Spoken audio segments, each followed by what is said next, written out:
여러분, 이제 우리 민족 최대의 명절인 설날이 얼마 남지 않았습니다. 아무리 바쁘고 얽매인 현대 생활이라 할지라도 이날만큼은 잠시 잊어버렸던 부모를 찾고 흩어졌던 혈육이 한자리에 모여 서로 정을 나누면서 풍요로운 하루를 보내는 날인데요. 또 곡식과 과일로 조상들에게 차례를 올리시는 분들도, 산소의 성묘를 다녀오시는 분들도 계실 겁니다. 그러나 요즘 조상 이야기를 하면 픽 웃어넘기는 사람들이 많습니다. 핵가족으로 점점 확산되어 가는 세상에 살아있는 부모도 잊어버리는 판국인데, 죽은 조상까지 기억한다는 것은 우스꽝스러운 일이라고 말하는 사람들도 있죠. 하지만 같은 혈통을 이어준 우리의 뿌리와 어찌 무관할 수 있을까요? 뿌리 없는 나무는 없듯이 조상 없는 자손은 없습니다. 부모를 잘 모시지 않고 조상님을 잘 대우해주지 않으면 우리는 결코 편안한 삶을 살 수가 없습니다. 여러분, 조상복이라는 것은 우리가 가질 수 있는 후천운 중 가장 중요한 요소 중 하나입니다. 조상은 돌아가신 뒤에도 반드시 여러분에게 음으로든 양으로든 영향을 주고 있습니다. 하여 과거 명당의 묘를 쓰면 후손이 번창한다고도 하였고, 또 흉당의 묘를 쓰면 후손이 멸문하기도 한다고 했죠. 설날에 차례를 지내시는 분들은 조상님의 은덕을 추모하고 저 세상에서나마 이 세상에 사는 자손들을 지켜달라는 기원을 바치실 텐데요. 그 조상이 여러분에게 복을 주는 것, 그것이 바로 제사상을 바르게 차리는 것으로부터 시작을 한다는 것입니다. 마치 덩쿨이 있는 음식을 올리면 후손의 일들이 계속 꼬이고 막히게 된다는 말이 있는 것처럼, 아무리 좋은 음식이라도 제사상에 절대 올리지 말아야 하는 그런 음식이 있습니다. 그래서 오늘은 제사상에 절대 올리면 안 되는 음식과 산소에 가져가면 조상덕을 볼 수 있는 음식을 각각 말씀드리려고 합니다. 오늘의 영상 끝까지 시청하셔서 조상님의 은덕인 조상복 절대 놓치시지 않길 바랍니다. 제사상에 절대 올리면 안 되는 음식 첫 번째는 복숭아입니다. 여러분, 이 복숭아는 귀신을 쫓는 과일입니다. 그래서 무당이 굿을 할 때나 귀신 들린 사람을 위하여 푸닥거리를 할 때에는 복숭아 나무 가지를 사용하곤 했다고 합니다. 봄에 복숭아 나무가 가장 먼저 양기를 최대치로 머금고 가지를 뻗기 때문에 동쪽으로 뻗은 복숭아 가지만 사용했다고 하는데요. 동쪽으로 뻗은 가지를 쓰는 이유는 태양은 동쪽에서 들기 때문에 가장 먼저 태양이 품고 있는 양기를 흡수하여 간직하기 때문입니다. 그래서 복숭아가 상에 올려지면 조상의 혼이 못 온다는 말이 있습니다. 또 털 달린 것은 부정하다고 해서 최고로 좋은 것만 올리는 귀한 상에 합급으로 여겨지는 복숭아를 제사상에 놓지 않는다고 합니다. 과거 우리 고택들 어디에도 집안에 복숭아 나무가 있는 경우는 없었습니다. 또 풍수에서도 복숭아 나무 근처에는 절대 묘를 쓰면 안 된다라고도 말을 하고 있습니다. 조상님들이 여러분을 만나러 올 수가 없고 절대 여러분에게 어떠한 복도 줄 수가 없게 됩니다. 그렇기 때문에 생전에 고인이 아무리 복숭아를 좋아하셨다고 하더라도 절대 제사상에는 복숭아를 올리시면 안 된다는 것을 기억하셔야 됩니다. 제사상에 절대 올리면 안 되는 음식 두 번째는 끝자에 치자가 들어가는 생선입니다. 바다고기 중에서 치자로 끝나는 고기와 어쩌나 기자로 끝나는 고기가 있습니다. 치자로 끝나는 멸치와 꽁치, 갈치 등은 학급 어종으로 분류가 되기 때문에 제사상에는 조상님에 대한 예로 최상의 음식을 대접해야 하기에 쓰이지 않습니다. 그 이유는 대량으로 몰려다니는 생선을 가장 흔하고 천한 생선이라고 여겼기 때문입니다. 또 치자로 끝나는 생선은 가치가 없는 것이라고 하여 이것을 상에 올리면 형제와 가족 간의 불화를 초래할 수 있다고 하는데요. 반면 어와 기자로 끝나는 흰살 생선인 숭어, 민어, 조기 등은 고급 어종으로 여겨 제사상에 주로 사용됩니다. 또 장어나 가물치처럼 비늘이 없는 어종도 부정하다고 여겨 삼가합니다. 이처럼 과거에는 끝자가 어나 기와 같은 생선 중에 비늘이 있고 또 대량으로 잡히지 않는 생선을 최고급으로 여겨 이 생선들을 제사상에 올림으로써 조상을 대우하고 있고 그리워하고 있다는 것을 알려드리려고 했다고 합니다. 제사상에 절대 올리면 안 되는 음식 세 번째는 마늘이나 고추, 파입니다. 여러분, 유교나 불교, 도교 등 동양의 신앙에서는 이 마늘을 음욕을 대표하는 것으로 생각을 합니다. 우리의 단군 신화에서도 마늘은 곰을 사람으로 변화시킬 수도 있는 강력한 약초로 여겨져 왔는데 이는 대표적인 양기의 상징입니다. 그리고 현재도 이 마늘을 먹으면 정력이 강해진다라는 이야기가 있으며 이것 때문에 마늘을 드시는 분들도 많이 계실 텐데요. 이렇게 강한 양기를 품은 음식을 제사 음식에 넣게 되면 음기를 가진 영은 다가올 수가 없게 됩니다. 조상님이 감흥을 하지 않는다는 얘기입니다. 한마디로 여러분의 조상님들을 쫓아버리는 음식이 된다는 것이죠. 고추 역시 마찬가지입니다. 태양초라고도 하며 장례식장에서도 귀신이 다가오지 못하도록 하기 위해서 고춧가루를 듬뿍 풀은 육개장을 먹기도 하는 것인데요. 제가 아는 지인이 어머니 산소를 다녀와서 3개월 뒤에 큰 사고가 나 병원에 입원을 했던 적이 있습니다. 그 후에 또 갑자기 잘 다니던 직장에서 권고사직을 당하게 되었는데요. 답답한 마음에 이리저리 원인을 찾아보니 어머니가 생전에 김치찌개를 좋아하셨다고 산소에 고춧가루를 듬뿍 넣은 김치찌개를 올렸다고 합니다. 여러분, 어떻게 생각하시나요? 조상님이 오다가도 빨간 음식을 보시고는 노하시게 됩니다. 이외에도 부추, 달래, 미나리, 후추 등 강하고 자극적인 것 역시 같은 이유로 제사 음식에 쓰지 않으셔야 합니다. 제사상에 절대 올리면 안 되는 음식 네 번째는 막걸리나 소주, 과일주입니다. 여러분, 제사에는 절대 탁한 것과 찌꺼기가 있는 것을 사용하지 않는 것이 예입니다.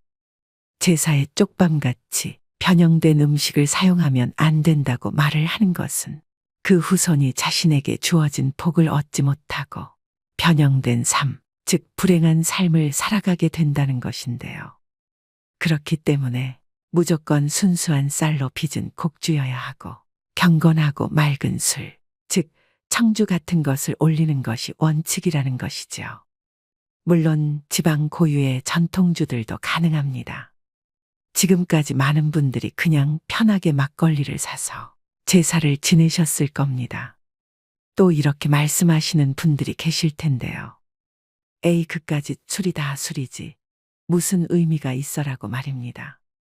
찌꺼기가 내려앉는 막걸리, 또 막 걸러서 먹는다고 하여 만들어진 막걸리는 그냥 일상에서 먹는 술이지 절대 정성과 의미를 따져야 하는 제사상에는 올려서는 안 되는 술임을 기억하셔야 됩니다. 제사상에 절대 올리면 안 되는 음식 다섯 번째는 붉은색의 곡물입니다. 붉은색이 들어간 대표적인 곡물이 바로 팥입니다. 동짓날에 팥죽을 먹는 것은 음기가 가장 강한 날인 동지에 이 양기 곡물인 팥으로 조화를 맞춘다는 의미가 있기도 하지만 사실 이 동지는 귀신들이 가장 많이 돌아다니는 날입니다. 이 팥이 귀신을 쫓는 곡물이기에 동지가 되면 사람들은 동지 팥죽을 쏘어 나쁜 귀신을 쫓고 집안이 평안하기를 기원하는데요. 팥시루떡이나 팥앙금이 들어간 떡 역시 제사상에 올리지 않고 보통 팥시루 대신 콩시루떡을 놓기도 합니다. 귀신을 쫓는 부적을 붉은색으로 만드는 이유도 같은 이치입니다. 이렇게 붉은색이 들어간 것은 과일을 빼고는 무조건 피하셔야 합니다. 여러분, 조상님들이 여러분의 융숭한 대접을 흐뭇하게 잘 받고 돌아가셔야 여러분들에게 은덕을 주실 수 있음을 명심하셔야 됩니다. 제사상에 올리면 조상복을 쫓는 음식 5가지에 대해 알려드렸는데요. 제사상이나 차례상을 차리실 때는 우리 아버지가 좋아했던 어머니가 살아생전에 맛있게 드셨던 음식 위주로 차리시면 됩니다. 우리 아버지가 보쌈을 좋아하셨으면 돼지고기 수육을 하시면 되고, 어머니가 피자를 좋아하셨으면 피자를 올리셔도 상관은 없습니다. 다만 고인이 생전에 좋아하셨던 음식이라도 위에서 알려드린 음식 5가지만큼은 절대 올려놓으시면 안 됩니다. 꼭 기억하시길 바랍니다. 여러분은 보통 산소에 성묘 가실 때 어떤 음식을 가져가시나요? 조상님이 좋아했던 음식을 가져가시면 좋지만 그 음식만 가져간다면 큰 덕을 보기는 힘듭니다. 살아있는 사람과 마찬가지로 조상님들도 좋아하는 음식이 있는데요. 다가오는 설에 산소에 가실 때는 이것을 함께 가져가 보시기 바랍니다. 조상님이 감동해서 복과 재물을 내려주실 겁니다. 산소에 가져가면 조상덕을 보실 수 있는 음식 첫 번째는 삼색과일입니다. 이왕이면 산소에 다녀와서 일도 잘 풀리고 돈도 잘 벌면 좋겠죠. 우리 조상님들이 정말 흡족해 하시는 그런 과일이 있습니다. 옛날에는 제사를 지낼 때 홍동백서인 오색과일에 맞춰서 제사를 지냈는데요. 지금은 홍동백서는 아니라도 삼색과일은 꼭 맞춰서 들고 가셔야 됩니다. 사과, 배 그리고 감을 추천드립니다. 밤 대추는 생략하셔도 됩니다. 성묘의 과일을 준비한다는 것은 조상님들이 봤을 때 우리 자손들이 이렇게 구색을 갖춰서 챙겨왔구나. 정성이 담겨 있구나. 내가 뭐라도 도와줘야 되겠다. 이런 마음을 불러일으킨다고 합니다. 산소에 가실 때 과일은 생략하시는 분들도 계실 텐데 그렇게 하지 마시고 꼭 삼색 과일은 올리시라고 말씀드리고 싶습니다. 산소에 가져가면 조상덕을 보실 수 있는 음식 2번째는 식혜입니다. 옛날에는 제사 지낼 때 식혜가 빠지지 않았습니다. 식혜를 만들어 보신 분들은 아시겠지만 정성이 어마어마하게 들어가는 음식인데요. 내가 직접 담지는 못하더라도 산소 가실 때 식혜 한 병을 꼭 사서 들고 가시길 바랍니다. 마지막으로 제사를 지내시거나 산소의 성묘를 하러 가실 때 이것만은 주의하셔야 되는데요. 좋은 덕을 받으러 갔다가 오히려 화를 입는 경우가 생길 수 있습니다. 첫 번째로 제사상을 차리기 전에는 반드시 집 청소를 하셔야 합니다. 여러분, 제사상 근처에 절대로 있어서는 안 되는 것이 바로 머리카락입니다. 물론 이 머리카락이 귀신을 쫓는다라는 의미도 있지만 사실 이것은 소홀한 마음입니다. 정성인 것이지요. 음식을 준비하는 정성과 음식을 차리는 정성이 바로 조상님에 대한 존중이고 예를 갖추는 것입니다. 제사상을 차리시기 전에 반드시 깨끗이 청소하셔야 됩니다. 그래야 여러분들의 정성과 염원이 조상님들에게 그대로 전달이 되어 여러분들은 조상복을 제대로 얻으실 수 있게 됩니다. 2번째는 제삿날에는 절대 가족 간의 갈등을 보여서는 안 됩니다. 후손들의 화목한 모습 또 다정한 모습을 보여주어야 조상님들 역시 여러분에게 뭔가를 주고 싶어 하시게 됩니다. 그날 하루만큼은 절대 다투시거나 화가 나도 인상을 쓰지 마시길 바랍니다. 그것이 바로 조상복을 제대로 얻는 원칙입니다. 마지막 3번째는 진짜 중요한 이야기입니다. 산소에 들고 가신 음식이 보통 남으실 텐데요. 그럼 아까워서 이걸 다시 집으로 가져오는 경우가 있습니다. 이런 경우는 탈이 날 수 있기 때문에 조심하셔야 됩니다. 산소로 나갔던 음식은 귀신들이 감흥을 한 번씩 했던 음식입니다. 그렇기 때문에 남은 음식을 들고 오시면 안 좋은 기운이 우리 집안에 따라 들어오게 됩니다. 상갓집에서 먹었던 음식이 맛있다고 집에 싸우는 것과 같은 이치입니다. 웬만하면 산소에 차렸던 음식은 거기서 모두 해결을 하고 집으로는 들고 오지 말아야 됩니다. 여러분, 고시래라고 다들 아실 겁니다. 제사가 끝난 뒤에 제사 음식을 조금씩 떼어서 밖에 놔두시죠. 산소에 가서도 고시래를 하시면 다양한 영들이 와서 거기서 먹고 자리는 끝이 납니다. 그렇기 때문에 산소 가실 때는 남은 음식을 밖에서 다 먹고 들어가시는 걸 추천드립니다. 오늘의 영상 어떠셨나요? 다가오는 명절이 모든 분들에게 같은 의미일 수는 없을 것입니다. 어떤 이들에게는 가족들과 함께하는 즐거운 명절이 될 수도, 또 어떤 이들에게는 외로움과 고독감이 더욱 사무치는 날이 될 수도 있으실 겁니다. 옆집은 하호 웃음꽃을 피우고 동네 가득 전 부치는 기름 냄새가 가득한데 열리지 않는 대문을 그저 바라보며 홀로 시간을 보내시는 분들도 계실 텐데요. 주변에 그런 분들이 계시다면 그날만이라도 서로 맛있는 음식도 나누고 말동무도 되어드린다면 모두가 더없이 풍요롭고 따뜻한 명절이 될 것입니다. 어려운 이웃을 외면하지 않고 조금의 관심이라도 표현해 주신다면 더 살기 좋은 세상이 될 것입니다.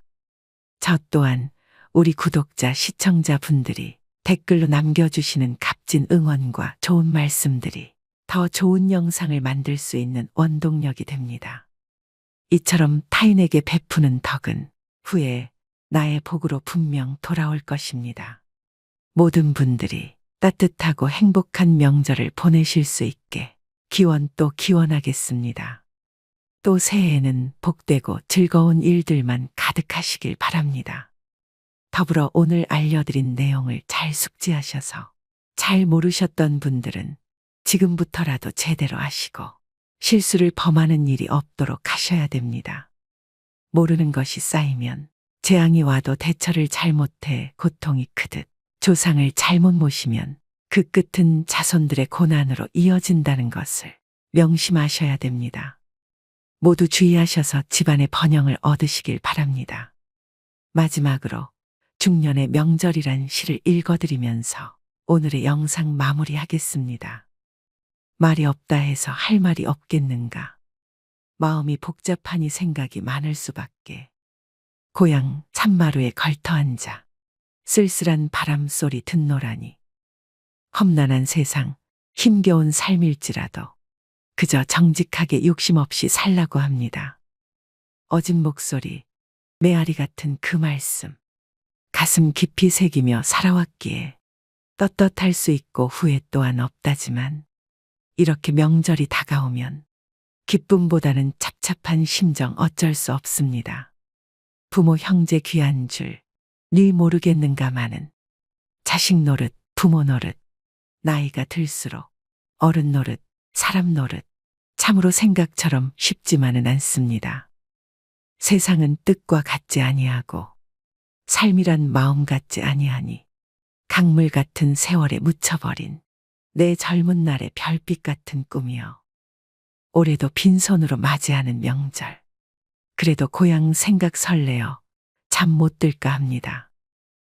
오늘도 노후의 지혜와 함께 해주셔서 감사드립니다. 황금빛으로 무르익어가는 여러분의 지혜로운 인생을 언제나 응원합니다.